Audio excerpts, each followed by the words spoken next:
Desde el Centro de Conferencias en Salt Lake City, Utah, esta es la sesión del domingo por la tarde de la Conferencia General Semestral número 193 de la Iglesia de Jesucristo de los Santos de los Últimos Días. Los discursantes han sido seleccionados de entre los líderes de la Iglesia. La música para esta sesión está a cargo del Coro del Tabernáculo de la Manzana del Templo. Esta transmisión es un servicio público de Bonneville Distribution. Se prohíbe cualquier reproducción, grabación, transcripción o uso de otra índole de este programa sin el debido consentimiento por escrito. El presidente Henry B. Eyring, segundo consejero de la primera presidencia de la Iglesia, dirigirá esta sesión.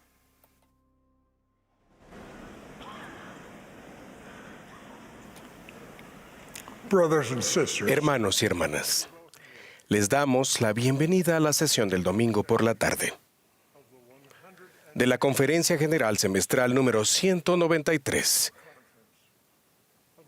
de la Iglesia de Jesucristo de los Santos de los Últimos Días. Extendemos un saludo para todos los miembros de la Iglesia y amigos de todo el mundo, quienes participan de estas reuniones por radio, televisión, internet o transmisión vía satélite.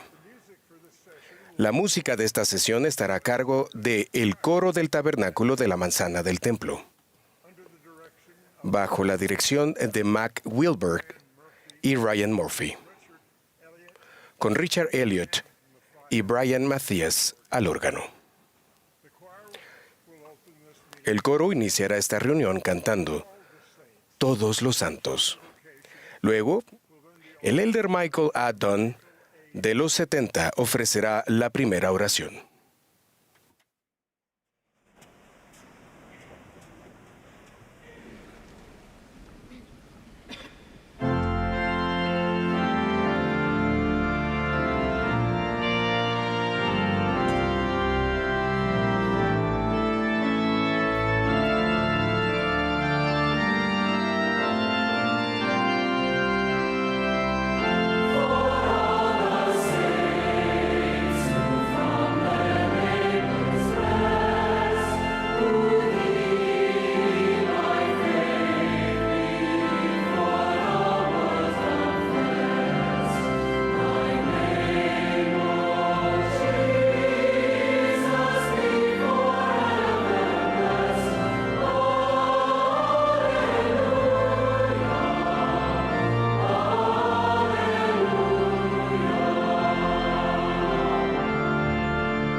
Our glorious Father in Nuestro heaven, glorioso Padre Celestial, con tanto gozo nos presentamos ante ti en esta última sesión de la Conferencia General. Estamos muy agradecidos, Padre, por las muchas y cosas importantes pertenecientes al reino de Dios que se nos han enseñado debido a aquellos líderes que han sido ungidos por ti. Agradecemos de irnos hacia adelante para ser mejores discípulos con cosas resueltas y servidores del Salvador con el Príncipe de Paz, Jesús el Cristo, y le amamos mucho. E imploramos que estés con nosotros durante este día para que podamos ser más como Él. Te agradecemos también de poder estar embarcados en esta gran causa, el recogimiento de Israel, y rogamos que por favor nos ayudes y nos bendigas a que tengamos más urgencia alrededor de esta causa de gran importancia. A medida que comenzamos esta reunión y esta sesión, rogamos que tus bendiciones estén sobre nosotros. Rogamos también especialmente por aquellos que están en desesperación, perdidos o cualquier otro tipo de problemas, que a través de las palabras y la música, pero más que nada del Espíritu, puedan ser elevados y que puedan salir adelante y seguir adelante en la senda de los convenios. Te amamos mucho y estamos muy agradecidos por la oportunidad de estar reunidos aquí. Y este es nuestro ruego en el nombre de Jesucristo. Amén.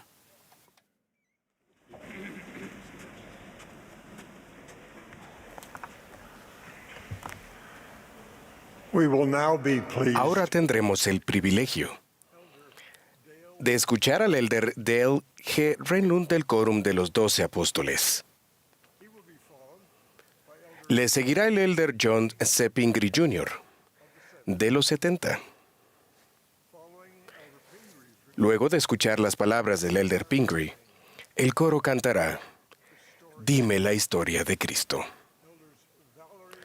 Entonces nos dirigirán la palabra el elder Valerie B. Cordón y el elder J. Kimo Esplin de los 70.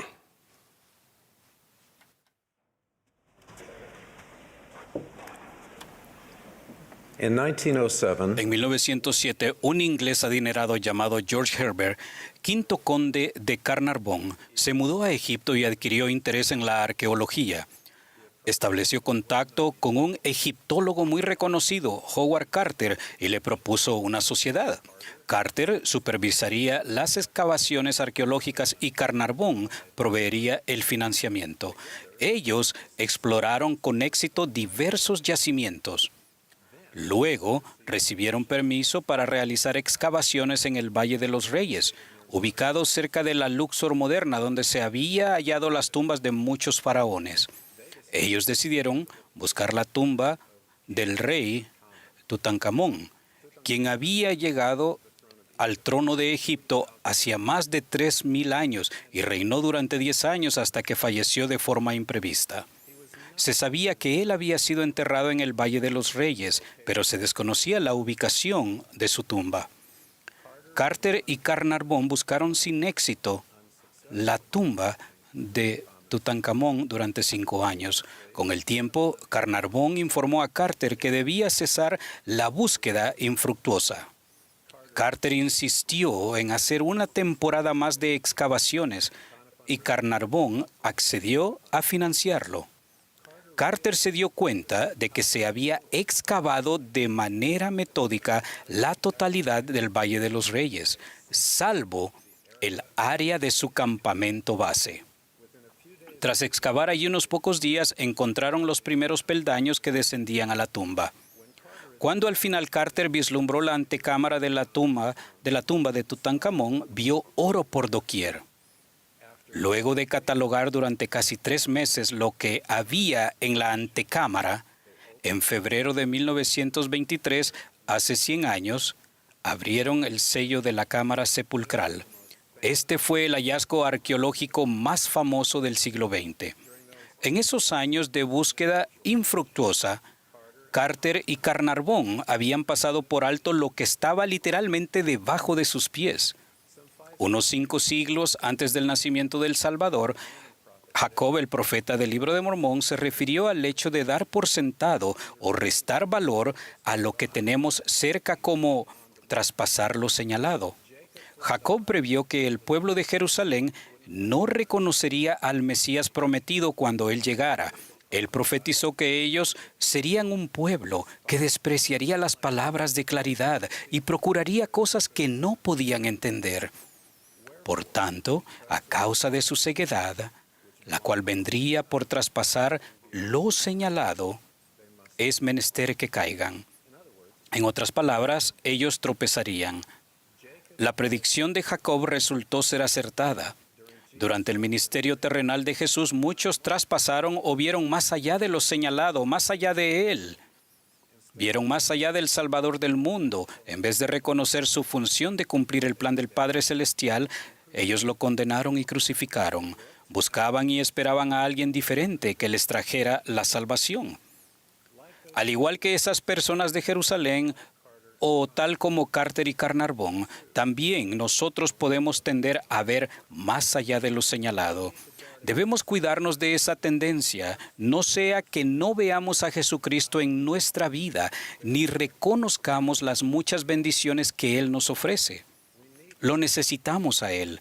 Se nos aconseja confiar íntegramente en los méritos de aquel que es poderoso para salvar. Él es lo señalado.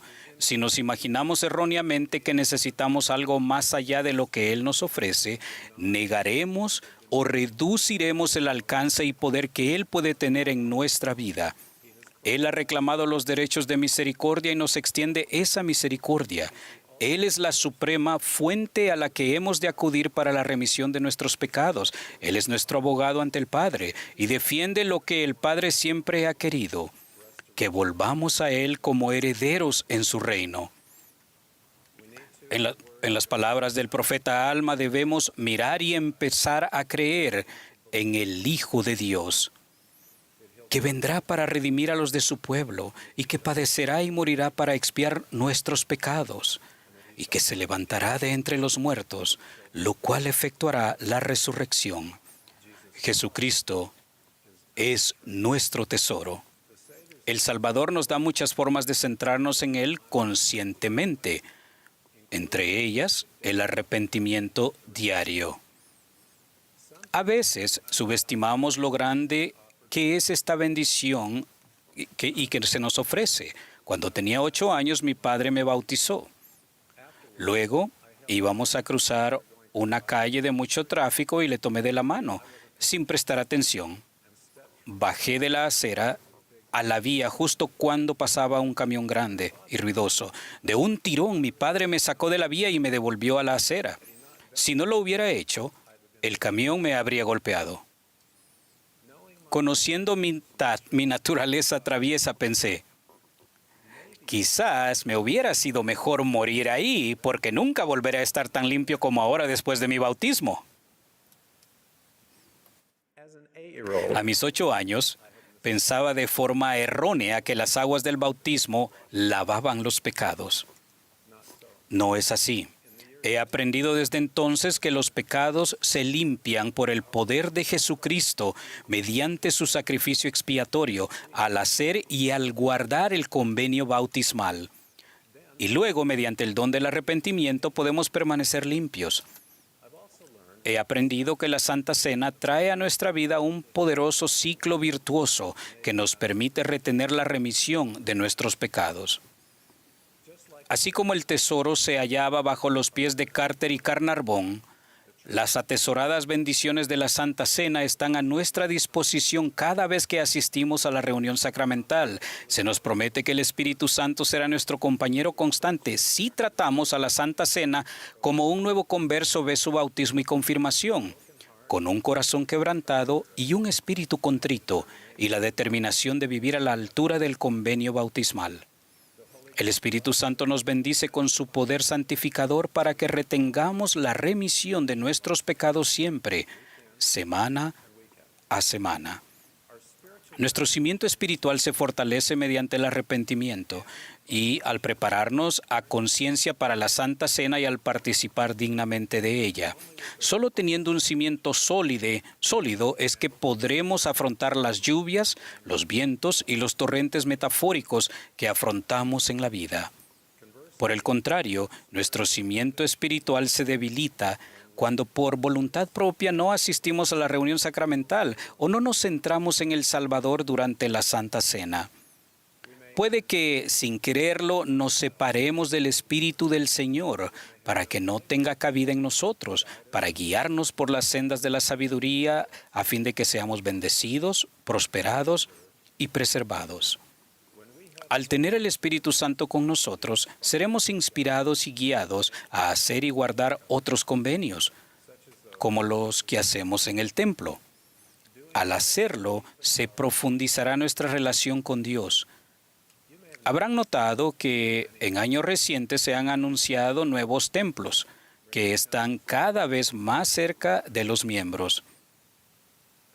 Paradójicamente, conforme los templos están más al alcance de todos, podría volverse más fácil que nos relajemos en cuanto a la asistencia al templo. Cuando los templos están distantes, planeamos nuestro tiempo y recursos para viajar al templo a adorar allí. Le damos prioridad a estos viajes. Cuando el templo está cerca, podría ser fácil permitir que cosas pequeñas se interpongan y nos digamos, bueno, iré en otra ocasión. Vivir cerca de un templo nos da una gran flexibilidad para programar tiempo en él, pero esa misma flexibilidad puede hacer que no valoremos el templo. Si hacemos esto, dejamos de ver lo señalado, subestimamos la oportunidad de acercarnos más al Salvador en su santa casa. Nuestro compromiso de asistir al templo debe ser tan fuerte cuando hay un templo cerca como cuando está distante. Luego de que Carter y Carnarvon excavaron en varias partes en el Valle de los Reyes en busca de la tumba de Tutankamón, se dieron cuenta de que la habían pasado por alto. Para hallar nuestro tesoro no tenemos que laborar en vano, como lo hicieron ellos por un tiempo. Tampoco necesitamos buscar consejos de fuentes exóticas solo porque valoramos lo novedoso de la fuente y pensamos que serán más instructivos que los que recibimos de un humilde profeta de Dios. En el Antiguo Testamento se narra que cuando Naamán buscó la cura para su lepra, se indignó cuando le pidieron que se sumergiera 7 veces en un río cercano, común y corriente. Mas fue persuadido a seguir el consejo del profeta Eliseo y que no confiara en su idea preconcebida de cómo debía producirse el milagro. Y como resultado, Naamán fue sanado. Al confiar en el profeta de Dios actual sobre la tierra y al actuar según sus palabras, hallaremos felicidad y también podremos ser sanados. No necesitamos mirar más allá. Hermanos y hermanas, los aliento a recordar y siempre centrarse en Jesucristo. Él es nuestro Salvador y Redentor, lo señalado que debemos ver y nuestro mayor tesoro. Al venir a Él, serán recompensados con fortaleza para afrontar los retos de la vida, con valentía para hacer lo correcto y con la capacidad de cumplir su misión en la vida terrenal. Atesoren la oportunidad de arrepentirse, el privilegio de participar de la Santa Cena, la bendición de hacer y guardar los convenios del templo, deleitándonos en la adoración en el templo y el gozo de tener un profeta viviente. Doy mi testimonio solemne y seguro que Dios el Padre Eterno es nuestro Padre Celestial y que Él vive. Jesús es el Cristo. Él es nuestro bondadoso y sabio amigo celestial, y esta es su iglesia restaurada. Gracias por su fe y fidelidad. Ruego que sean bendecidos, prosperados y preservados en el nombre de Jesucristo. Amén.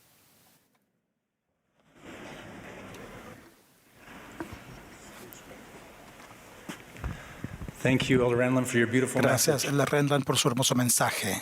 Hermanos y hermanas, gracias por su devoción a Dios el Padre y a su Hijo, Jesucristo. Y gracias por su amor y por prestarse servicio unos a los otros.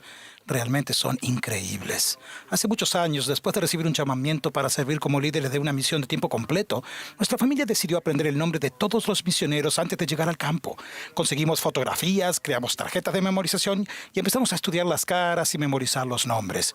Cuando llegamos al campo, tuvimos conferencias de presentación con los misioneros. Mientras conversábamos con ellos, oí a nuestro hijo de 9 años decir esto: "Encantado de conocerte, Sam. Rachel, ¿de dónde eres?" ¡Wow, David, qué alto eres! Alarmado, me acerqué a nuestro hijo y le susurré: "Oye, recuerda que debes dirigirte a los misioneros como elder o hermana". Él me miró extrañado y dijo: "Papá, creí que teníamos que memorizar sus nombres".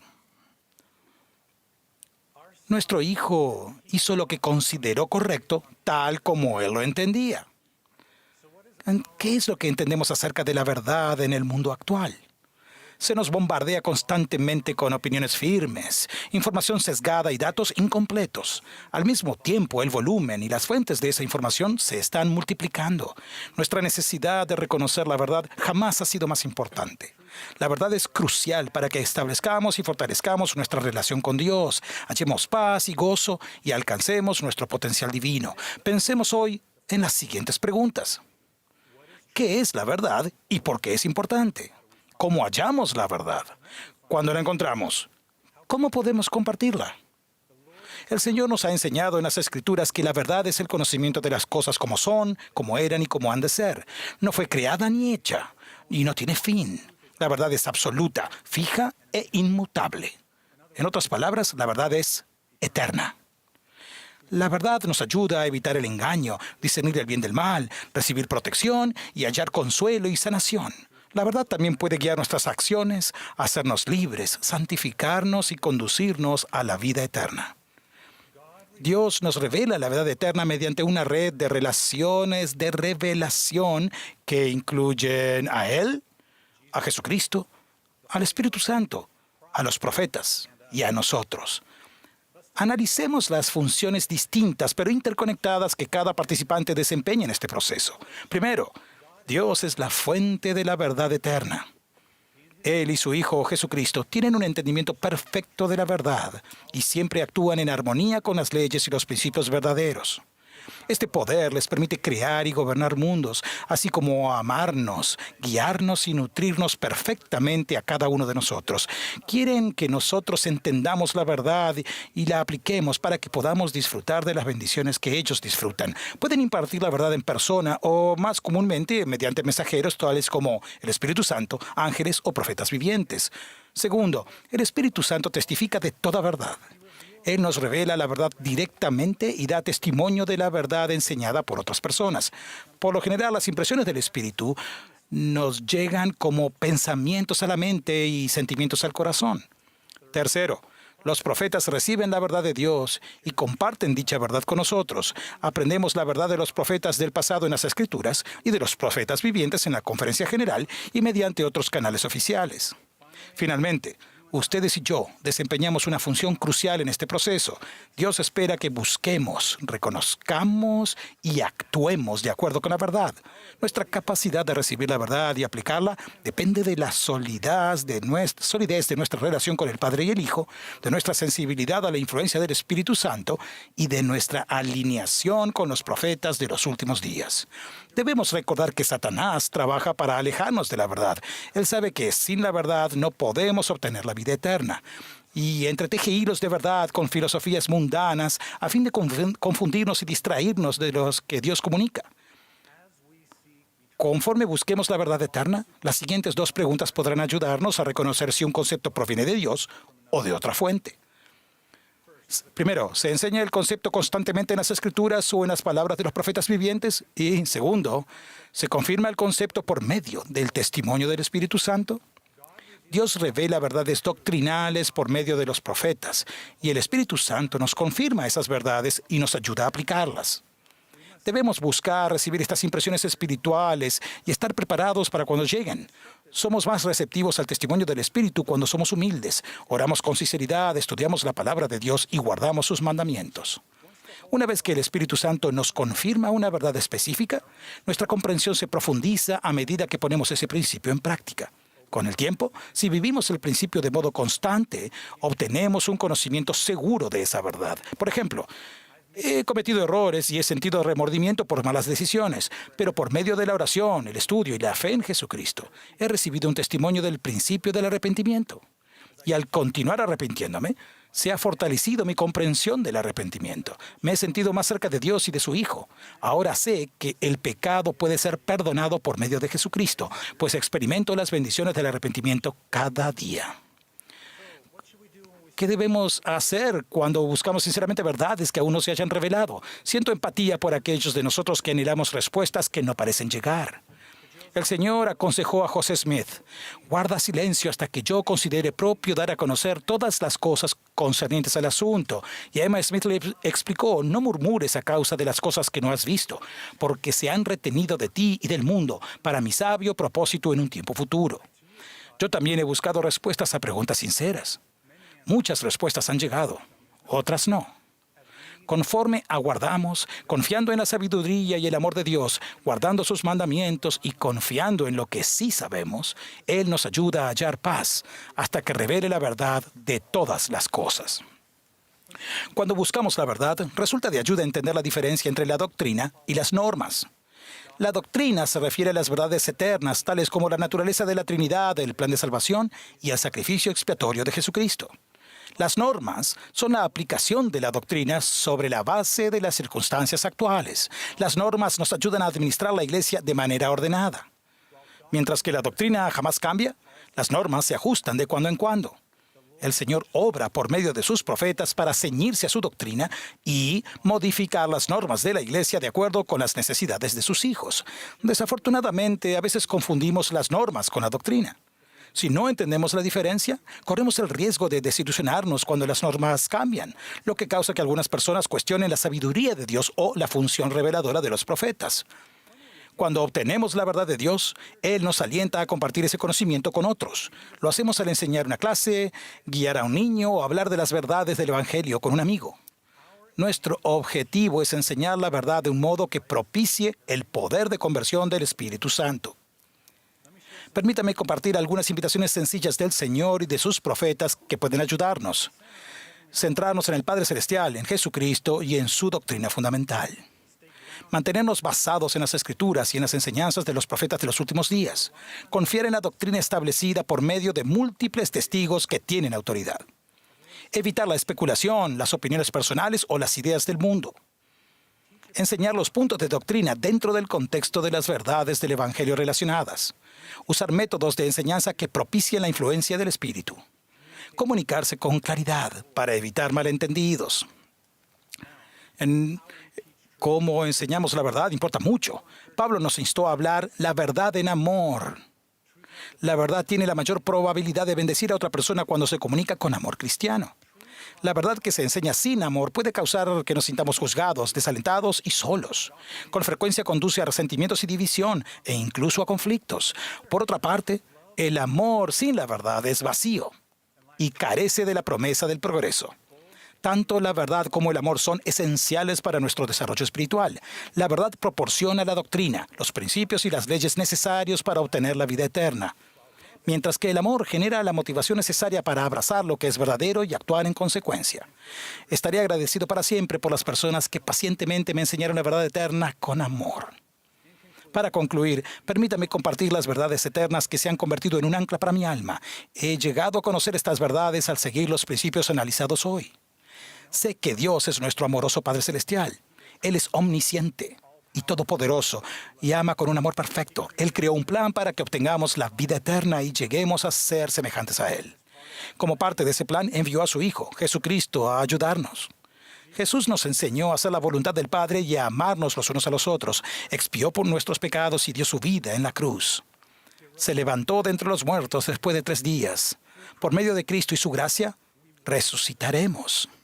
Podemos ser perdonados y podemos encontrar fortaleza en la aflicción. Durante su ministerio terrenal, Jesús estableció su iglesia. Con el tiempo, dicha iglesia cambió y se perdieron verdades. Jesucristo restauró su iglesia y las verdades del Evangelio mediante el profeta José Smith. Hoy en día, Cristo continúa dirigiéndonos por medio de profetas y apóstoles vivientes. Sé que Conforme vengamos a Cristo, con el tiempo podemos perfeccionarnos en Él, obtener una plenitud de gozo y recibir todo lo que el Padre tiene. De estas verdades eternas doy testimonio en el sagrado nombre de Jesucristo. Amén.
¿Alguna vez han tenido a un recién nacido en sus brazos? Hay una luz que emana de ellos, la cual genera un vínculo especial de amor que puede llenar el corazón de sus padres de gozo. Un escritor mexicano escribió: "He aprendido que cuando un recién nacido aprieta con su pequeño puño por primera vez, el dedo de su padre lo tiene atrapado para siempre".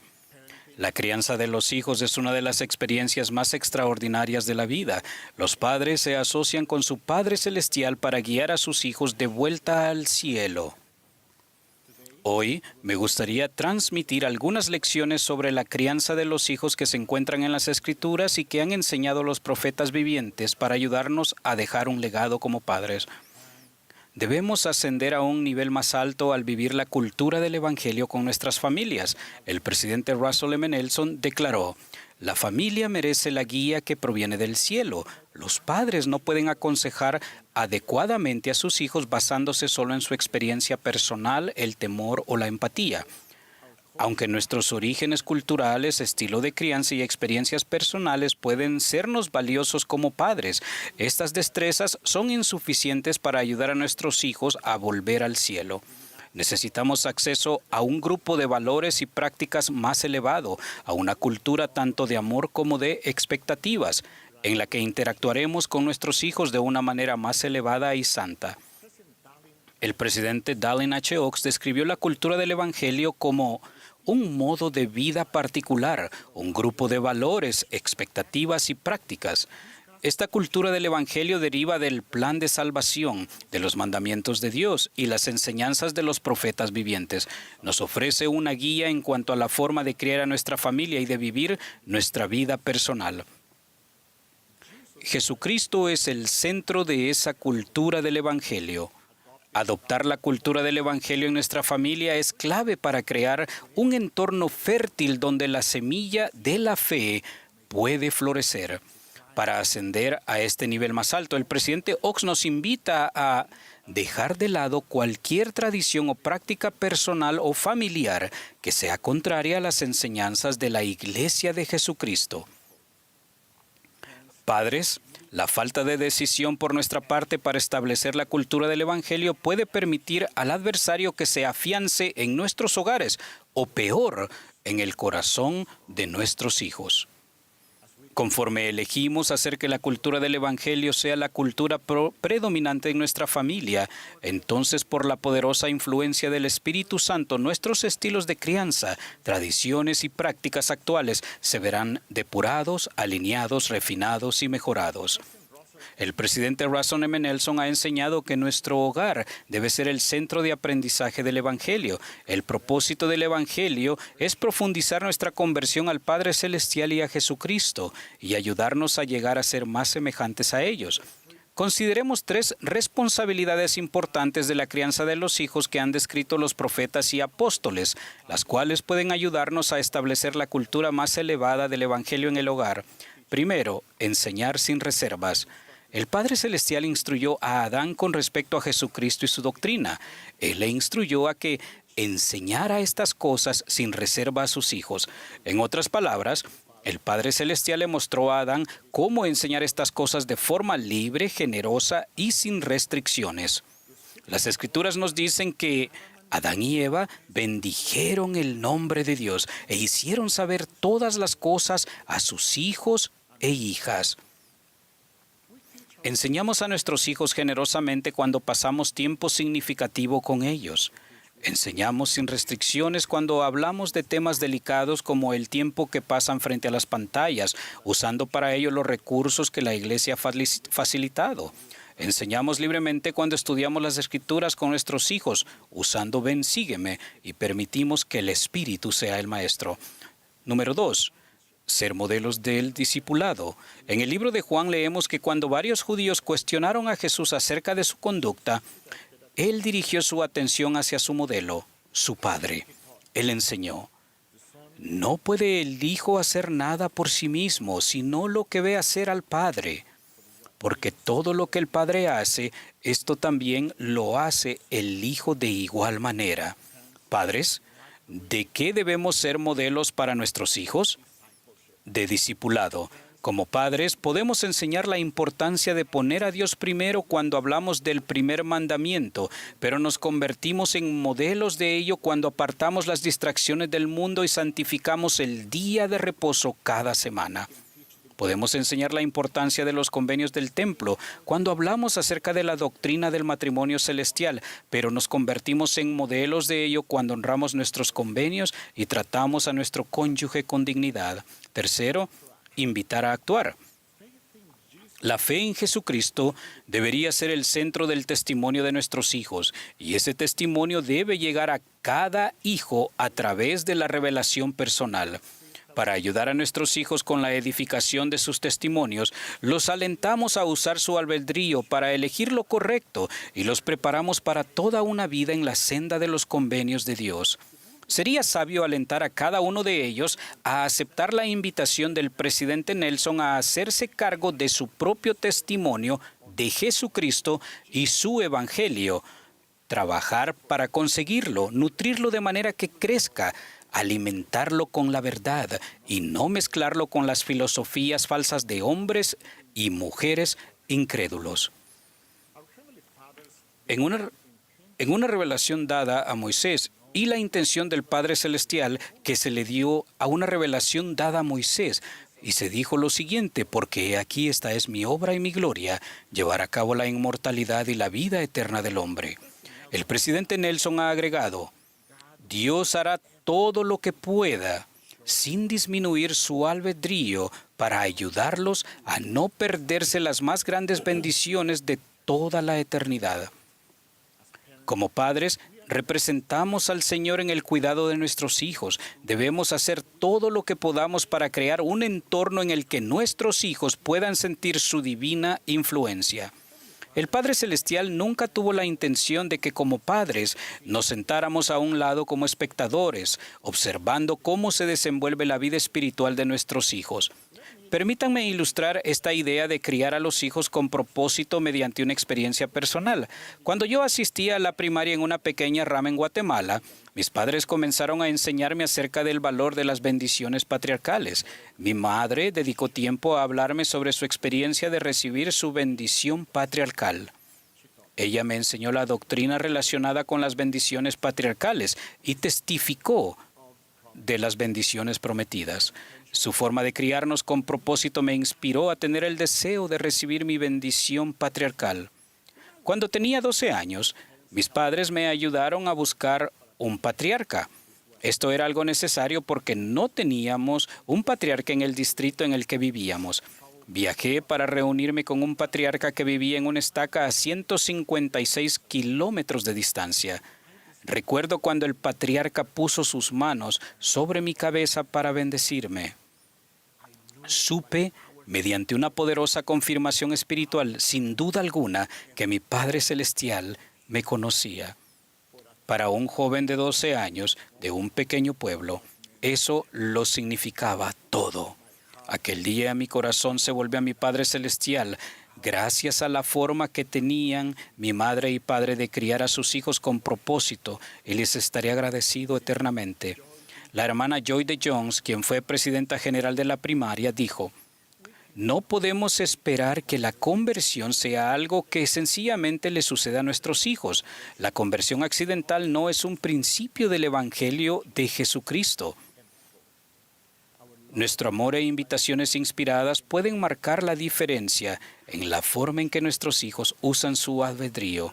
El presidente Nelson enfatizó: ninguna otra obra es más trascendental que la crianza recta y con propósito de los hijos. Padres, este mundo está lleno de filosofías, culturas e ideas que compiten por la atención de nuestros hijos. El edificio grande y espacioso hace publicidad a sus miembros cada día usando los canales de comunicación más actuales.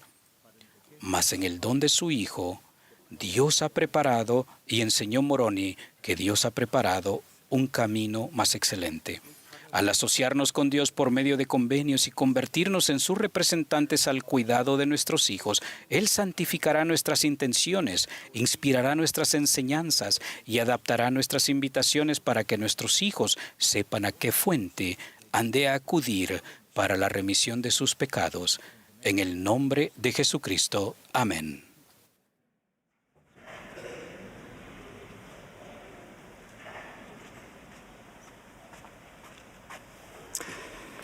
A A principios de los 70, mi padre enseñaba en la Universidad de la Iglesia en Hawái, en la IE, lugar donde yo nací. Mis 7 hermanas mayores insistieron para que mis padres me llamaran Kimo, un nombre de origen hawaiano. Vivíamos cerca del templo de la IE Hawái cuando muchos de los miembros de la iglesia del área Pacífico, Asia, que incluía Japón, asistían ahí. En esos años comenzaron a llegar a Hawái grupos de santos japoneses para recibir las bendiciones del templo. Uno de estos miembros era una hermana de la hermosa isla de Okinawa. La historia de su trayecto para llegar al templo de Hawái es notable. 2 décadas antes había contraído matrimonio en una boda budista tradicional concertada.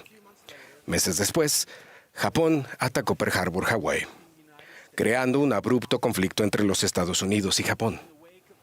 Tras batallas como la de Midway e Iwo Jima, el curso de la guerra retrocedió a las fuerzas japonesas a las costas de su isla natal, Okinawa, la última línea de defensa del corazón de Japón frente a las fuerzas aliadas. En 1945, la batalla de Okinawa se libró con furia. Durante 3 angustiosos meses, una flotilla de 1.300 buques de guerra estadounidenses rodeó y bombardeó la isla. Las bajas militares y civiles fueron enormes. Hoy en día, un solemne monumento en Okinawa muestra una lista con más de 240,000 nombres de personas que perecieron en esta batalla.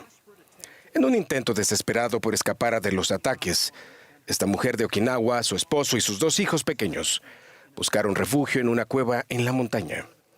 Durante meses soportaron una miseria indescriptible. En una noche de desesperación en medio de la batalla, con su familia a punto de morir de hambre y su esposo inconsciente, ella contempló la posibilidad de acabar con su sufrimiento con una granada de mano que las autoridades dieron precisamente para dicho fin. No obstante, mientras se preparaba para hacerlo, tuvo una experiencia profundamente espiritual y sintió de manera tangible la realidad de Dios y su amor por ella, dándole así fuerzas para seguir adelante. En los siguientes días reanimó a su esposo y alimentó a su familia con hierbas, miel silvestre y animales que capturaba en un arroyo cercano. Sorprendentemente, sobrevivieron 6 meses en la cueva, hasta que aldeanos locales les informaron que la batalla había terminado. Cuando la familia regresó a casa a reconstruir sus vidas, esta mujer japonesa comenzó a buscar respuestas acerca de Dios. Gradualmente despertó en ella la creencia en Jesucristo y la necesidad de ser bautizada. Sin embargo, le preocupaban sus seres queridos que habían muerto sin el conocimiento de Jesucristo y el bautismo, incluida su madre, quien falleció al dar a luz. Imaginen su gozo cuando 2 hermanas misioneras de la Iglesia de Jesucristo de los Santos de los Últimos Días llegaron a su casa un día y le enseñaron que las personas pueden aprender de Jesucristo en el mundo de los espíritus. Quedó fascinada con la enseñanza de que sus padres podían escoger seguir a Jesucristo después de morir y aceptar el bautismo efectuado por ellos en lugares santos llamados templos. Ella y su familia se convirtieron al Salvador y fueron bautizados. Su familia trabajó mucho y prosperó, y llegaron 3 hijos más. Eran fieles y activos en la iglesia. Entonces, de manera inesperada, su esposo sufrió un infarto y falleció. Y durante muchos años se vio obligada a trabajar largas jornadas en varios trabajos a fin de proveer para sus 5 hijos. Algunos familiares y vecinos la criticaban. Atribuían sus problemas a su decisión de unirse a una iglesia cristiana. Sin dejarse intimidar por la tragedia y duras críticas, se aferró a su fe en Jesucristo, decidida a seguir adelante, confiando en que Dios la conocía y en que vendrían tiempos mejores. Años después de la prematura muerte de su esposo, el presidente de misión de Japón se sintió inspirado a alentar a los miembros japoneses a esforzarse por asistir al templo. El presidente de misión era un veterano estadounidense de la batalla de Okinawa, en la que la hermana y su familia habían sufrido tanto. Sin embargo, esta humilde hermana le dijo: había sido parte de uno de nuestros enemigos más odiados, pero ahora estaba aquí con el evangelio de amor y paz. Para mí, esto fue un milagro. Al escuchar el mensaje del presidente de misión, esta hermana viuda tuvo el deseo de algún día sellarse a su familia en el templo. pero debido a limitaciones económicas y las barreras del idioma parecía ser algo imposible. Fue así que surgieron muchas soluciones innovadoras. El costo podría reducirse a la mitad si los miembros de Japón fletaban un avión entero para volar a Hawái en alguna temporada baja. Los miembros también grabaron y vendieron discos de vinilo titulados Los Santos Japoneses Cantan. Algunos miembros vendieron sus casas. Otros dejaron sus trabajos para poder hacer el viaje. El otro desafío para ellos, como miembros, era que la presentación del templo no estaba disponible en el idioma japonés, pero los líderes de la iglesia llamaron a un hermano japonés para poder viajar al templo, a Hawái, y que pudiese traducir la ceremonia de la investidura. Él fue el primer converso japonés después de la guerra que fue enseñado y bautizado por fieles soldados estadounidenses. Cuando los miembros japoneses investidos que vivían en Hawái escucharon la traducción por primera vez, lloraron. Un miembro mencionó: hemos asistido al templo muchas veces y hemos escuchado las ceremonias en inglés, pero no habíamos sentido el espíritu de la obra del templo como lo hemos hecho y sentido ahora al escucharlas en nuestra lengua materna. Durante ese mismo año, 161 adultos y niños salieron de Tokio rumbo al templo de Hawái. Un hermano japonés reflexionó sobre este viaje y mencionó: al mirar hacia afuera desde el avión y ver Pearl Harbor, recordé lo que nuestro país había hecho a estas personas el 7 de diciembre de 1941. Y me llené de temor. ¿Cómo es que nos recibirán? Para mi sorpresa, mostraron el amor y la bondad más grandes que jamás había visto en mi vida. Al llegar, los miembros hawaianos recibieron a los santos japoneses con guirnaldas de flores mientras intercambiaban abrazos y besos en las mejillas, una costumbre no común en la cultura japonesa. Después de 10 días transformadores en Hawái, los santos japoneses se despidieron mientras los santos hawaianos entonaban el Aloha Oe. La hermana viuda de Okinawa y el segundo viaje incluyó a la hermana viuda de Okinawa. Participó en el segundo viaje que se organizó, voló los 16,000 kilómetros gracias a un generoso regalo de los misioneros en su rama. En el templo, ella derramó lágrimas de gozo al fungir como representante en el bautismo de su madre y ser sellada a su difunto esposo. Los viajes al templo desde Japón a Hawái continuaron de manera regular hasta que en 1980 se dedicó el templo de Tokio, Japón, llegando a ser así el 18º templo en funcionamiento. En noviembre de este año, se dedicará en Okinawa, Japón, el templo número 186, ubicado cerca de la cueva en Okinawa, donde aquella mujer y su familia hallaron refugio. Aunque nunca conocí a esta maravillosa hermana de Okinawa, su legado sigue vivo a través de sus fieles descendientes, a muchos de los cuales conozco y amo. Mi padre, un veterano de la Segunda Guerra Mundial del Pacífico, estaba emocionado cuando recibí mi llamamiento para servir como misionero en Japón. Llegué a Japón poco después de que el templo de Tokio fuese dedicado, y personalmente vi el amor de los santos por este templo. Los convenios del templo son regalos de nuestro Padre Celestial a los fieles seguidores de su Hijo Jesucristo. Por medio del templo, el Padre Celestial une a las personas y familias y también las une al Salvador. El año pasado, el presidente Nelson declaró: cada persona que hace y guarda convenios en las pilas bautismales y en los templos tiene un mayor acceso al poder de Jesucristo. Reflexionen sobre esta asombrosa verdad. La recompensa por guardar los convenios es el poder celestial, un poder que nos fortalece para soportar mejor nuestras pruebas, tentaciones y pesares. Este poder nos facilita el camino. Mediante las bendiciones del templo, el Salvador sana personas, familias y naciones, incluso a las que fueron enemigos irreconciliables. El Señor resucitado declaró a una sociedad asolada por conflictos que para aquellos que honran a su nombre, surgirá el Hijo de Justicia con sanidad en sus alas. Agradezco por ser testigo del continuo cumplimiento de la promesa del Señor, de que vendrá el tiempo en el que el conocimiento de un Salvador se esparcirá por toda nación, tribu, lengua y pueblo, incluso entre los que están en las islas del mar. Testifico del Salvador Jesucristo y de su profeta y apóstoles en estos últimos días. Solemnemente doy testimonio del poder celestial que ata en los cielos lo atado en la tierra. Esta es la obra del Salvador. Y los templos son su santa casa. Con una inquebrantable convicción, declaro estas verdades en el nombre de Jesucristo. Amén.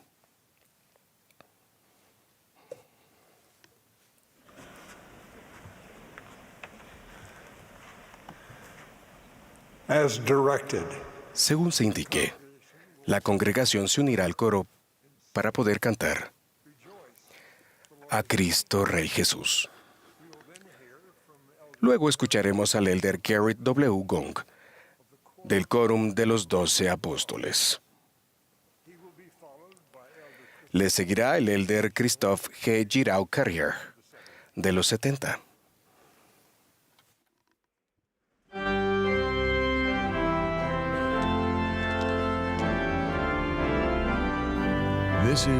Esta es la sesión del domingo por la tarde de la Conferencia General Semestral número 193 de la Iglesia de Jesucristo de los Santos de los Últimos Días.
Our primary children. Nuestros niños de la primaria cantan. Aquí se habla con amor. Una vez le regalé un pequeño medallón a la hermana Gong y tenía inscrito ... raya. Los que conocen el código Morse reconocerán las letras I, L, U. Pero yo agregué un segundo código. En chino mandarín, I significa amar. Así que con ambos códigos, el mensaje era: te amo, querida Susan. Yo te amo. I, you. Hablamos con amor en muchos idiomas. Me han dicho que la familia humana habla 7.168 lenguas vivas. En la iglesia hablamos 575 idiomas oficiales escritos con muchos dialectos. También comunicamos intenciones, entonaciones y emociones a través del arte, la música, la danza, los símbolos lógicos, las expresiones interpersonales e intrapersonales. Hablemos hoy de 3 lenguajes del amor del Evangelio: el lenguaje del afecto y la reverencia, el lenguaje del servicio y el sacrificio, y el lenguaje de la pertenencia al convenio. Primero, el lenguaje del afecto y la reverencia. Con afecto y reverencia, la hermana Gong le pregunta a niños y jóvenes, ¿cómo saben que sus padres y familiares los aman? En Guatemala, los niños dijeron, mis padres trabajan mucho para alimentar a nuestra familia. En Norteamérica, los niños dijeron, mis padres me leen relatos y me arropan en la cama por la noche. En la Tierra Santa, los niños dijeron, mis padres me mantienen a salvo.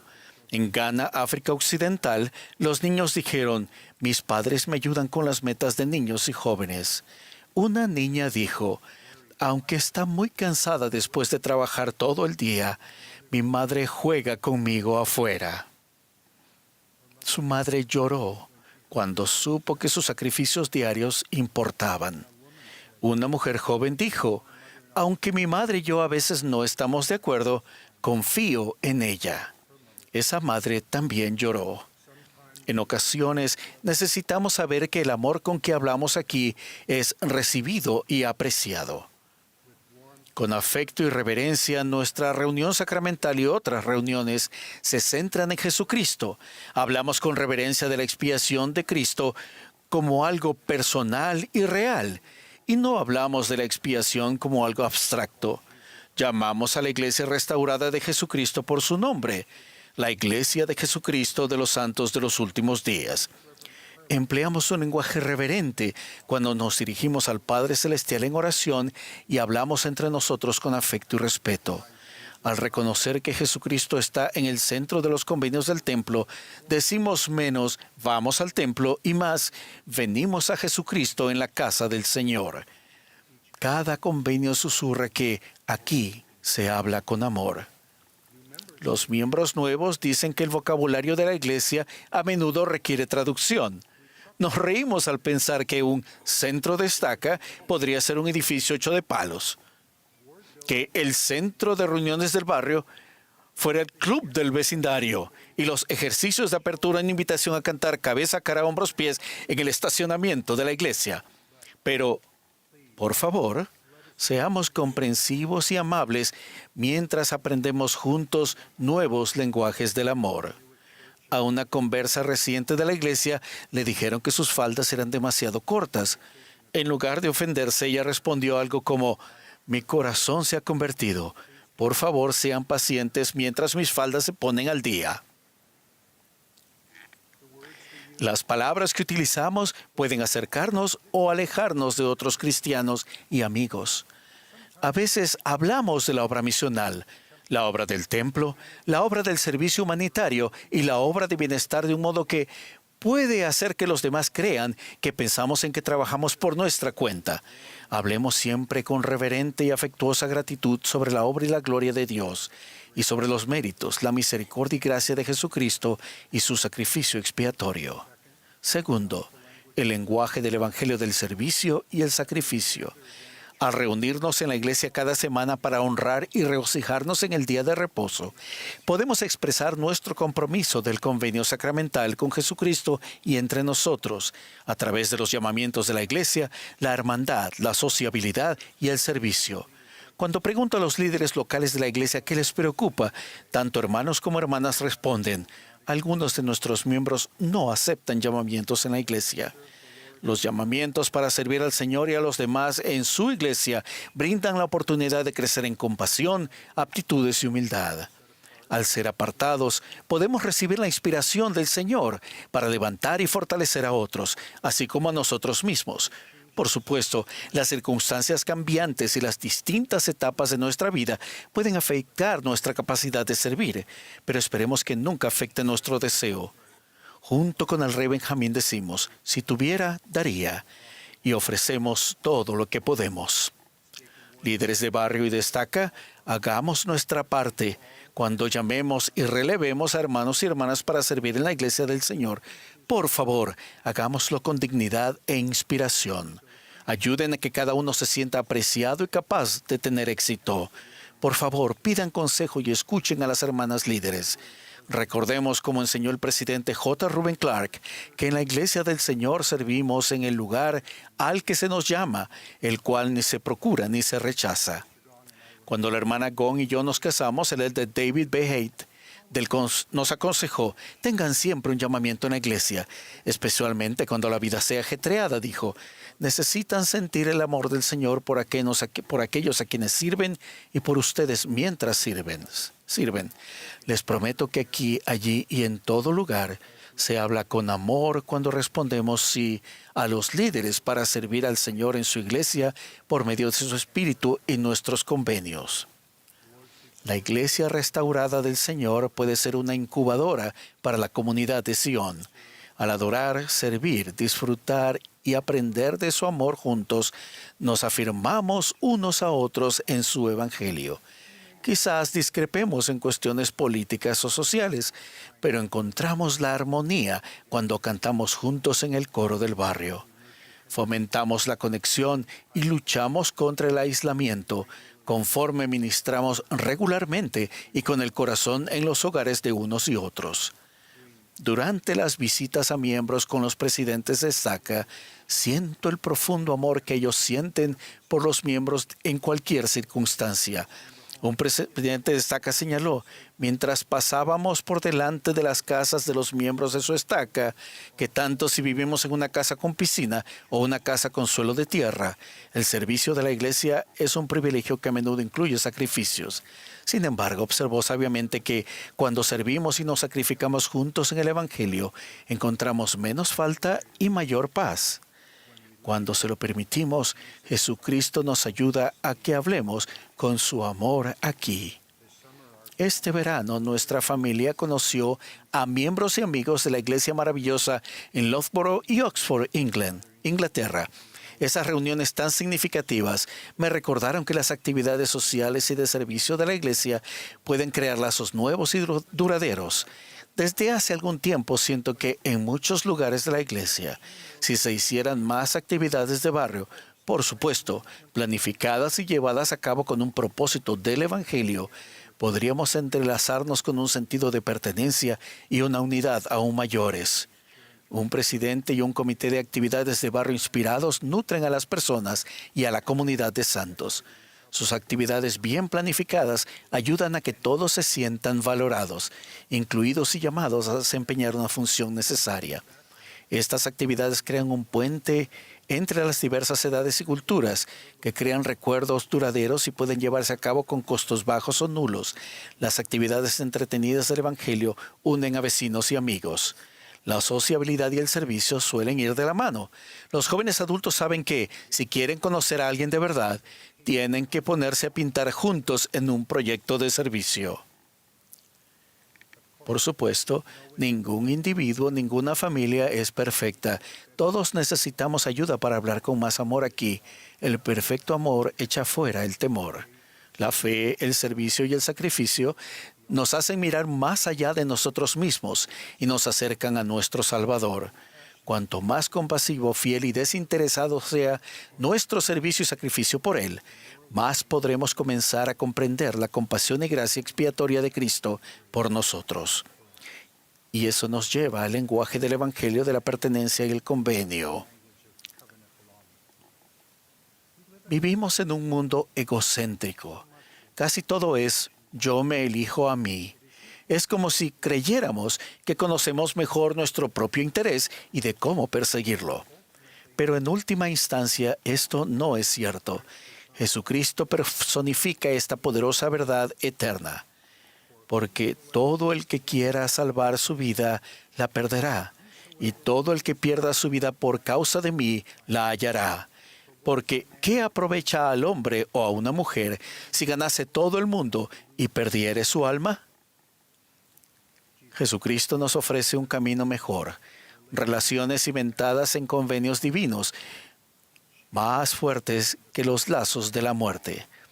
La pertenencia por convenio con Dios y unos con otros puede sanar y santificar nuestras relaciones más preciadas. En verdad, Él nos conoce mejor y nos ama más de lo que nos conocemos y amamos a nosotros mismos. En verdad, Cuando ofrecemos en convenio todo lo que somos, llegamos a ser más de lo que somos. El poder y la sabiduría de Dios puede bendecirnos con toda buena dádiva en su tiempo y a su manera. La inteligencia artificial generativa, IA, ha logrado grandes avances en la traducción de idiomas. Atrás quedaron los días en que un ordenador podía traducir del inglés la frase «El espíritu está dispuesto, pero la carne es débil», como «El vino es bueno, pero la carne se corrompe». Curiosamente, la repetición de ejemplos extensos de un idioma enseña a un ordenador un idioma con más eficacia que enseñándole las reglas gramaticales. Del mismo modo, nuestras propias experiencias personales y recurrentes pueden ser la mejor forma espiritual de aprender los lenguajes del Evangelio del afecto y la reverencia, el servicio y el sacrificio, y la pertenencia al convenio. Entonces, ¿dónde y cómo les habla Jesucristo con amor? ¿Dónde y cómo escuchan que aquí se habla con su amor? Que cada uno de nosotros aprendamos a hablar y escuchemos la voz aquí, en los corazones y los hogares, y en las actividades y ministración en el Evangelio. En el plan de Dios, cada uno de nosotros pasará algún día de esta vida a la venidera. Cuando nos encontremos con el Señor, me lo imagino diciendo con palabras de instrucción y promesa, aquí se habla con mi amor. En el sagrado nombre de Jesucristo. Amén.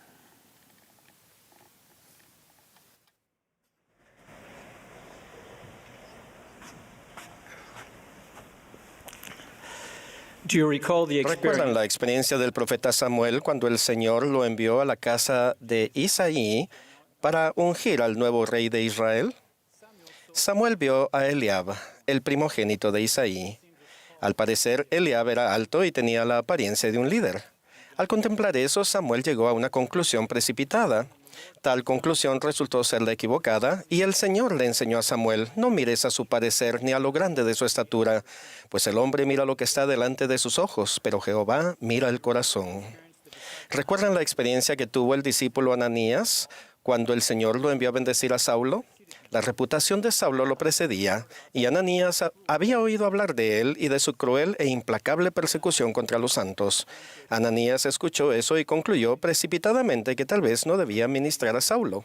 Esa resultó ser la conclusión equivocada. Y el Señor enseñó a Ananías, instrumento escogido me es este para llevar mi nombre en presencia de los gentiles y de reyes y de los hijos de Israel. ¿Cuál fue el problema con Samuel y Ananías en estos dos casos? Vieron con los ojos y oyeron con los oídos, y como resultado juzgaron a los demás basándose en la apariencia y los rumores. Cuando los escribas y los fariseos vieron a la mujer sorprendida en adulterio, ¿qué vieron? Vieron a una mujer indecente, una pecadora digna de muerte. Cuando Jesús la vio, ¿qué vio? Vio a una mujer que había sucumbido temporalmente a la debilidad de la carne, pero que podía ser rescatada mediante el arrepentimiento y su expiación. Cuando las personas vieron al centurión cuyo siervo estaba enfermo de parálisis, ¿qué vieron? Tal vez vieron a un intruso, un extranjero, a alguien a quien despreciar. Cuando Jesús lo vio, ¿qué vio? Vio a un hombre preocupado por el bienestar de un miembro de su casa, que buscaba al Señor con franqueza y fe. Cuando las personas vieron a la mujer con flujo de sangre, ¿qué vieron? Tal vez a una mujer impura, a una marginada que debían evitar. Cuando Jesús la vio, ¿qué vio? Vio a una mujer enferma, solitaria y excluida debido a circunstancias que ella no controlaba, que esperaba ser sanada y volver a pertenecer.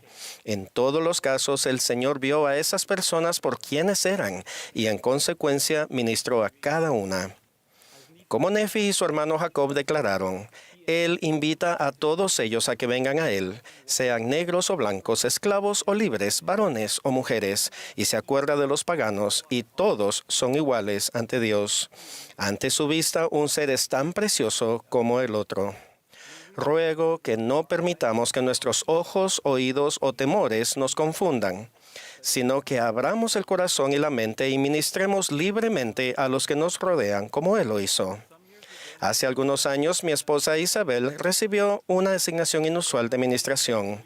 Se le pidió que visitara a una viuda anciana de nuestro barrio, una hermana con problemas de salud y cuya soledad había traído amargura a su vida. Sus cortinas estaban cerradas, su apartamento estaba mal ventilado. No quería que la visitaran y dejó en claro que no hay nada que yo pueda hacer por alguien. Sin desanimarse, Isabel respondió, sí lo hay. Puede hacer algo por nosotros al permitirnos venir y visitarla. Y en adelante, Isabel la visitó fielmente. Un tiempo después, esta buena hermana tuvo una operación en los pies, lo cual requirió que le cambiaran los vendajes todos los días, algo que no podía hacer por sí misma. Durante días, Isabel fue a su casa, le lavó los pies y cambió sus vendajes.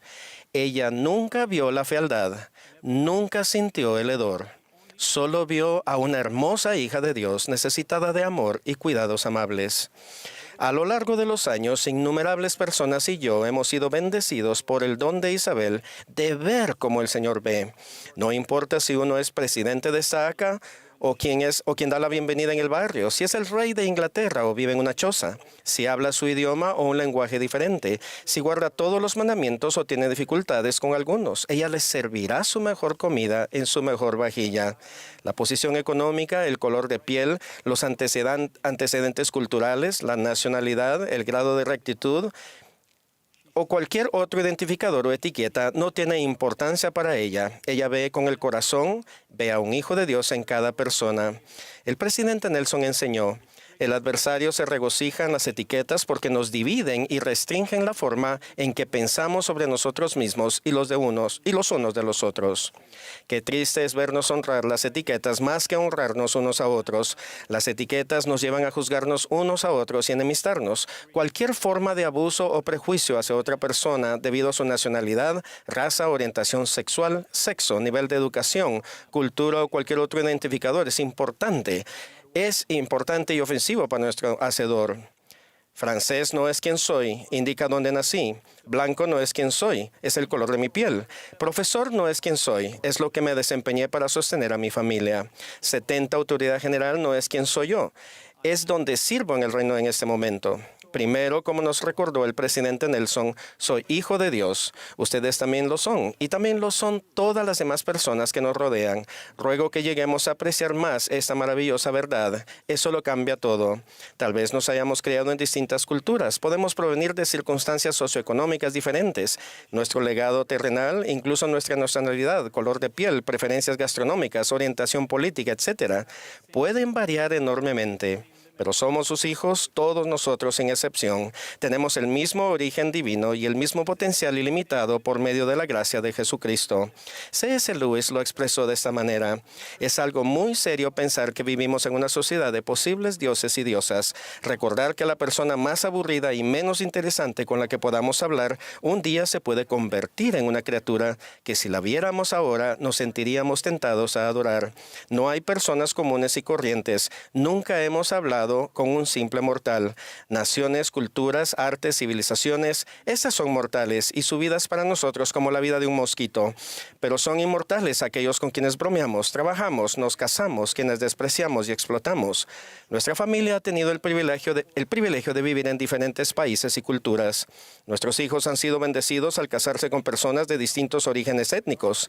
He llegado a darme cuenta de que el Evangelio restaurado de Jesucristo es el gran igualador. Cuando verdaderamente lo aceptamos, el Espíritu mismo da testimonio a nuestro espíritu de que somos hijos de Dios. Esta asombrosa verdad nos libera y todas las etiquetas y distinciones que de otro modo pueden aquejarnos y agobiar nuestras relaciones con los demás son simplemente consumidas en Cristo. Pronto queda claro que nosotros, así como otras personas, ya no somos extranjeros ni advenedizos, sino conciudadanos con los santos y miembros de la familia de Dios.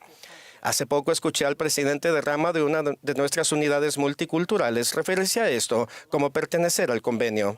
¡Qué hermoso concepto! Pertenecemos a un grupo de personas que tratan de poner al Salvador y sus convenios en el centro de su vida y de vivir el Evangelio con gozo. Por lo tanto, en lugar de vernos unos a otros a través del distorsionado lente de la vida terrenal, el Evangelio nos eleva la vista y permite que nos veamos a través del lente infalible e inalterable de nuestros convenios sagrados.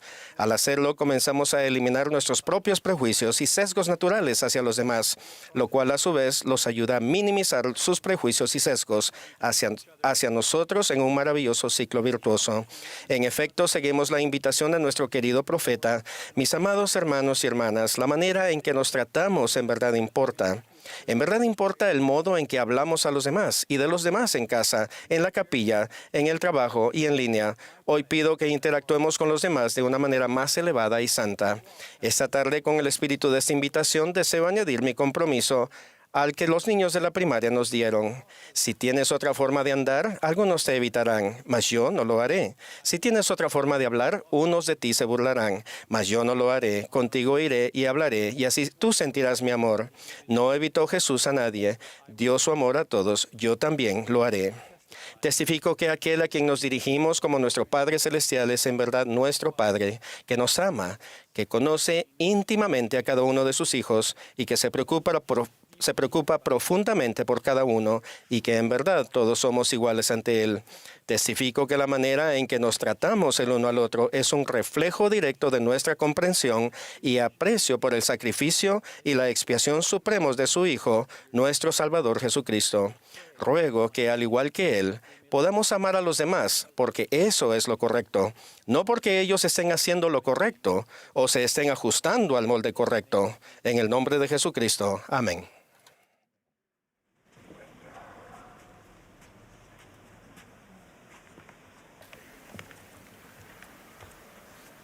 At the conclusion of the Al conference, concluir la conferencia, expresamos nuestro sincero agradecimiento a todos los que han trabajado tan diligentemente para preparar estos servicios. Agradecemos a quienes han hablado y a quienes han proporcionado la música tan inspiradora. Ahora el coro nos complacerá entonando "Considerad los lirios". El último discursante de esta sesión será nuestro amado profeta, el presidente Russell M. Nelson. Luego de las palabras del presidente Nelson, el coro concluirá esta conferencia cantando "Hazme andar en la luz". La última oración la ofrecerá la hermana Kristen M.G., quien sirve como primera consejera de la Presidencia General de la Sociedad de Socorro. Y la conferencia entrará en receso.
My dear brothers and sisters, Mis queridos hermanos y hermanas, estoy profundamente agradecido por poder hablarles hoy. A mi edad, cada nuevo día trae sorpresas, tanto maravillosas como desafiantes. Hace 3 semanas me lesioné los músculos de la espalda. Así que, aunque he pronunciado de pie más de 100 discursos en la conferencia general, pensé que hoy lo haría sentado. Ruego que el Espíritu transmita mi mensaje al corazón de ustedes hoy. Hace poco celebré mi cumpleaños número 99 y por lo tanto comencé mi año de vida número 100. A menudo me preguntan cuál es el secreto de una vida tan larga. Una mejor pregunta sería esta: ¿qué he aprendido en casi un siglo de vida? Hoy, el tiempo no me permite responder esta pregunta por completo, pero permítanme compartir una de las lecciones más cruciales que he aprendido. He aprendido que el plan del Padre Celestial para nosotros es fabuloso, que lo que hacemos en esta vida importa de verdad, y que la expiación del Salvador es lo que hace posible el plan de nuestro Padre.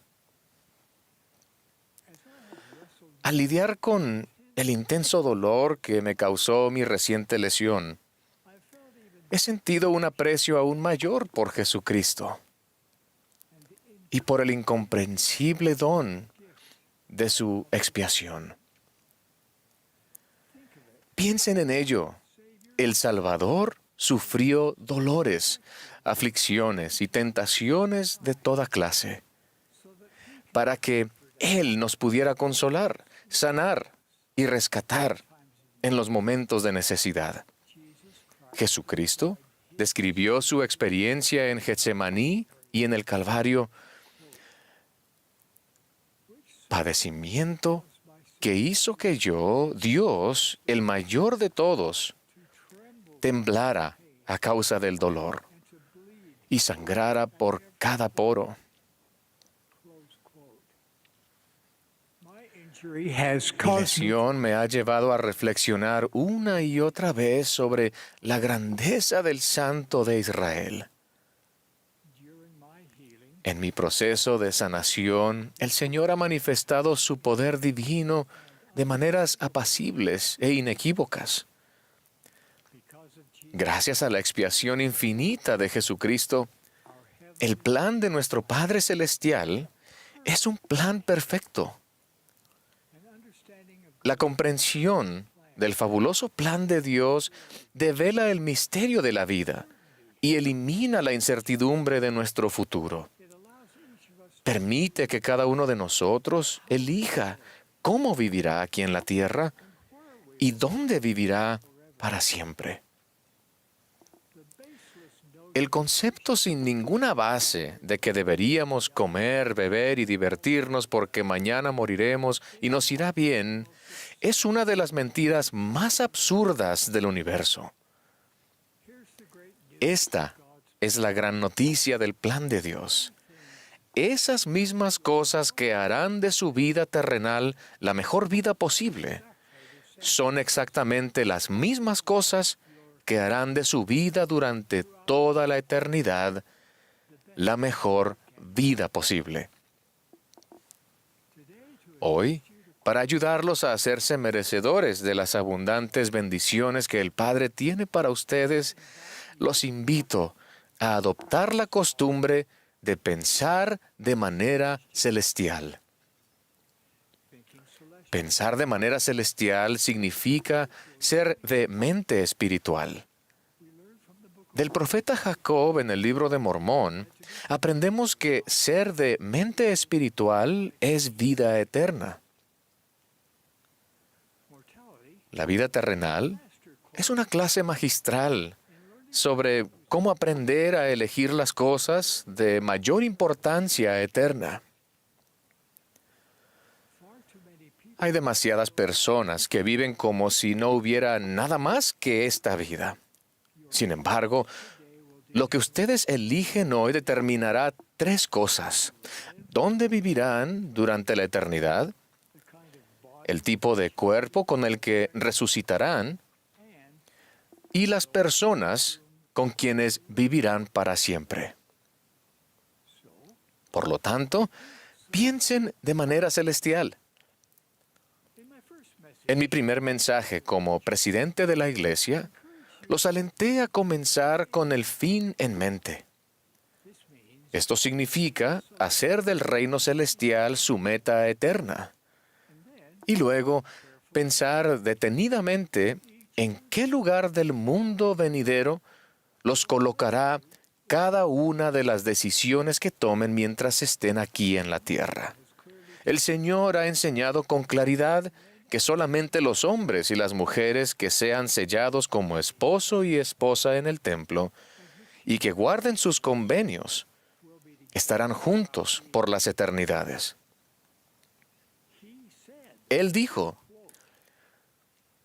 todos los convenios, contratos, vínculos, compromisos, juramentos, votos, prácticas, uniones, asociaciones o aspiraciones que no son hechos, ni concertados, ni sellados por el Santo Espíritu de la promesa, terminan cuando mueren los hombres. Por consiguiente, si imprudentemente escogemos vivir leyes celestiales ahora, estamos eligiendo resucitar con un cuerpo celestial. Estamos escogiendo no vivir con nuestra familia para siempre.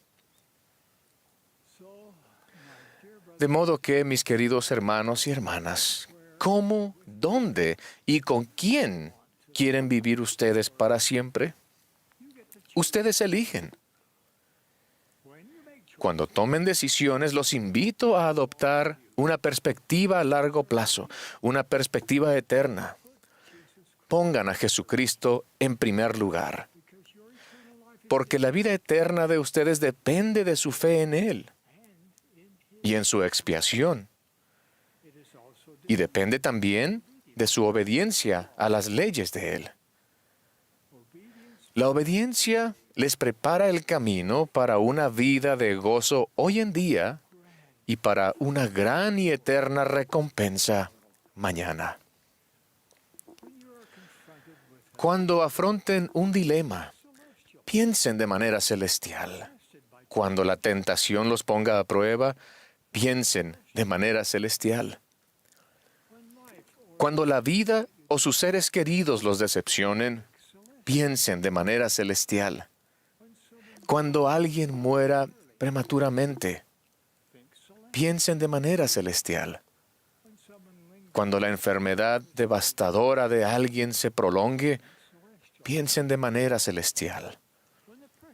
Cuando las exigencias de la vida se acumulen sobre ustedes, piensen de manera celestial. Cuando se estén recuperando de un accidente o una lesión como yo ahora, piensen de manera celestial. Al centrarse en pensar de manera celestial, cuenten con que afrontarán oposición. Hace décadas, un compañero de trabajo me criticó por tener demasiado templo en mí y más de un supervisor me penalizó debido a mi fe. Sin embargo, estoy convencido de que pensar de manera celestial mejoró mi carrera profesional. A medida que piensen de manera celestial, su corazón cambiará poco a poco. Querrán orar con más frecuencia y con más sinceridad. Por favor, no dejen que sus oraciones suenen como la lista de las compras. La perspectiva del Señor trasciende la sabiduría terrenal de ustedes. La respuesta de Él a sus oraciones podría sorprenderlos y los ayudará a pensar de manera celestial. Piensen en la respuesta del Señor a José Smith cuando Él le suplicó alivio en la cárcel de Liberty. el Señor enseñó al profeta que el trato inhumano que estaba recibiendo le serviría de experiencia y sería para su bien. Si lo sobrellevas bien, prometió el Señor, Dios te exaltará. El Señor estaba enseñando a José a pensar de manera celestial y a visualizar una recompensa eterna en lugar de centrarse en las insoportables dificultades de aquel momento. Nuestras oraciones pueden ser y deberían ser conversaciones reales con nuestro Padre Celestial. Al pensar de manera celestial, se darán cuenta de que evitan todo aquello que los prive de su albedrío. Todas las adicciones, ya sean los videojuegos, los juegos de azar, las deudas, las drogas, el alcohol, la ira, la pornografía, el sexo o incluso la comida, ofenden a Dios. ¿Por qué? Porque la obsesión de ustedes se convertirá en su Dios. Y para encontrar consuelo, recurren a esa obsesión en lugar de recurrir a Él. Si están lidiando con una adicción, busquen la ayuda espiritual y profesional que necesiten. Por favor, no dejen que una obsesión los prive de su libertad para seguir el fabuloso plan de Dios. Pensar de manera celestial también los ayudará a obedecer la ley de castidad. Hay pocas cosas que compliquen la vida más rápidamente que el violar esta ley divina. Para quienes han hecho convenios con Dios, la inmoralidad es una de las maneras más rápidas de perder el testimonio. Muchas de las incesantes tentaciones del adversario implican violaciones de la pureza moral. El poder para crear vida es el único privilegio de la divinidad que el Padre Celestial permite ejercer a sus hijos terrenales. Por consiguiente, Dios estableció unas pautas claras para el uso de este poder divino.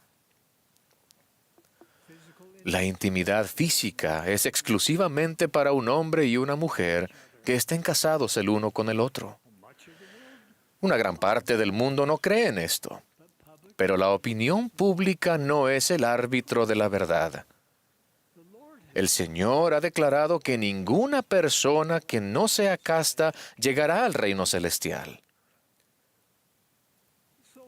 Por lo tanto, cuando tomen decisiones relativas a la moralidad, por favor, piensen de manera celestial. Y si no han sido castos, les ruego que se arrepientan, vengan a Cristo y reciban su promesa de perdón completo conforme se arrepienten plenamente de sus pecados. Al pensar de manera celestial, verán las pruebas y la oposición con otros ojos. Cuando uno de sus seres queridos ataque la verdad, piensen de manera celestial y no se cuestionen el testimonio de ustedes. El apóstol Pablo profetizó que en los últimos tiempos algunos apostatarán de la fe, escuchando a espíritus engañadores y a doctrinas de demonios. Los engaños del adversario no tienen fin. Por favor, estén preparados. No escuchen nunca el consejo de quienes no creen. Busquen guía en las voces en las que pueden confiar, en los profetas, videntes y reveladores, y en los susurros del Espíritu Santo, que les mostrará todas las cosas que deben hacer. Por favor, esfuércense en lo espiritual para aumentar su capacidad para recibir revelación personal. A medida que piensen de manera celestial, su fe aumentará. Cuando yo era un joven pasante, ganaba $15 al mes. Una noche, mi esposa Dancel me preguntó si pagaba el diezmo de aquel escaso salario. Yo no lo estaba pagando. Rápidamente me arrepentí y comencé a pagar $1.50 más en nuestro diezmo mensual.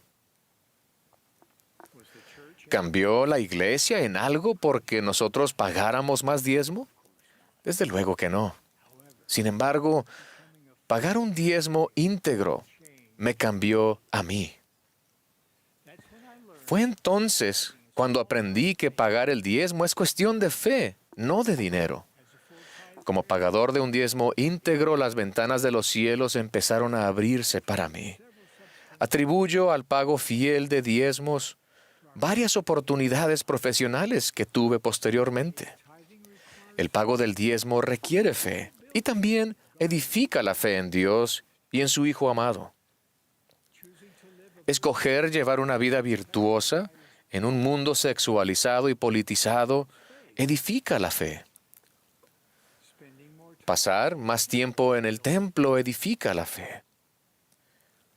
Y su servicio y su adoración en el templo los ayudarán a pensar de manera celestial. El templo es un lugar de revelación. Allí se les enseña a progresar hacia una vida celestial. Allí se acercan más al Salvador y se les concede un mayor acceso a su poder. Allí se los guía para que solucionen los problemas de su vida, incluso los problemas más desconcertantes. Las ordenanzas y los convenios del templo tienen una importancia eterna. Seguimos edificando más templos para que estas posibilidades sagradas se conviertan en una realidad en la vida de cada uno de ustedes. Hoy estamos agradecidos de anunciar nuestros planes de edificar un templo en cada uno de los lugares siguientes.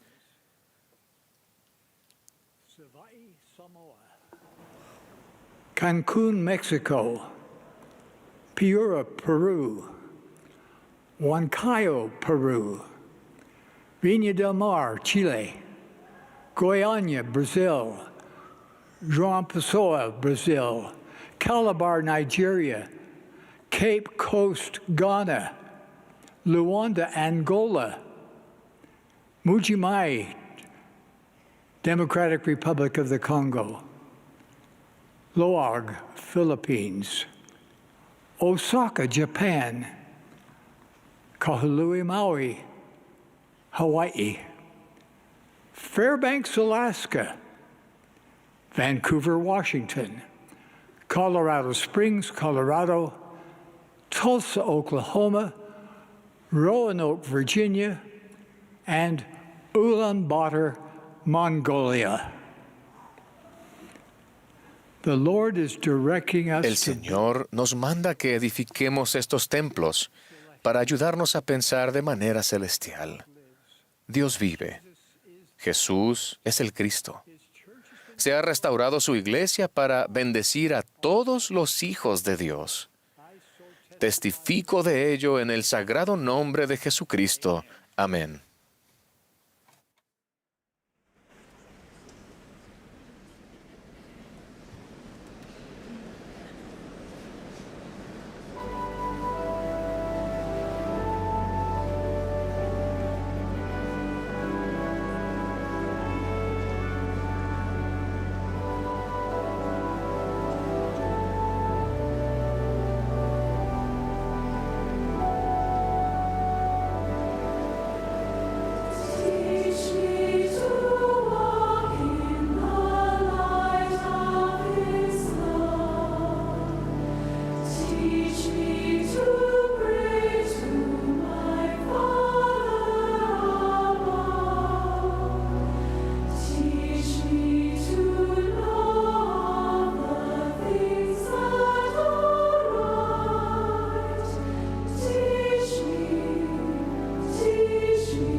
Our dear, kind, and gracious Nuestro Heavenly amado Padre Celestial, nos inclinamos ante ti en este día de reposo con gratitud en nuestros corazones por las muchas bendiciones que has derramado sobre nosotros a través de tu Espíritu.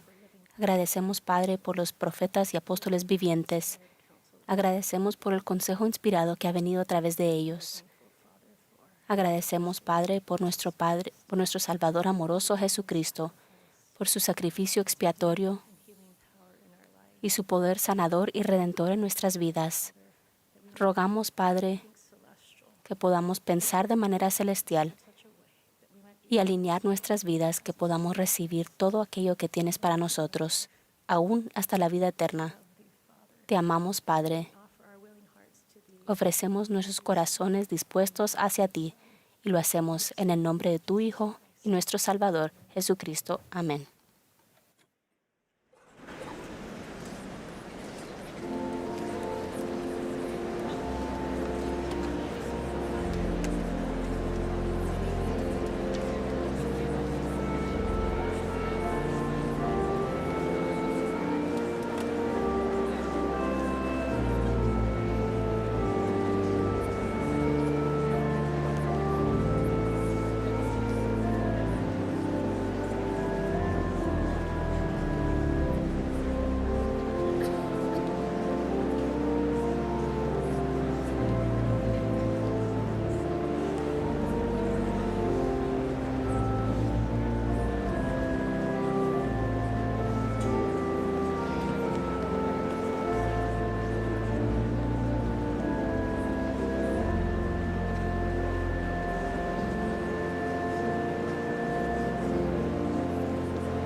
Esta ha sido la transmisión de la sesión del domingo por la tarde de la Conferencia General Semestral número 193 de la Iglesia de Jesucristo de los Santos de los Últimos Días. Los discursantes fueron seleccionados de entre los líderes de la Iglesia.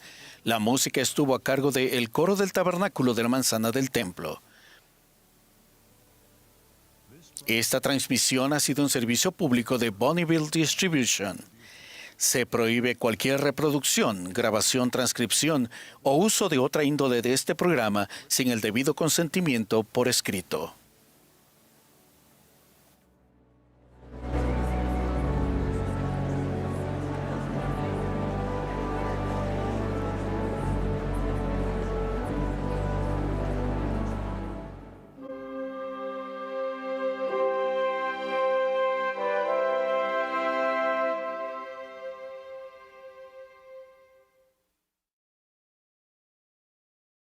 Soy la hermana Borden de Hawái.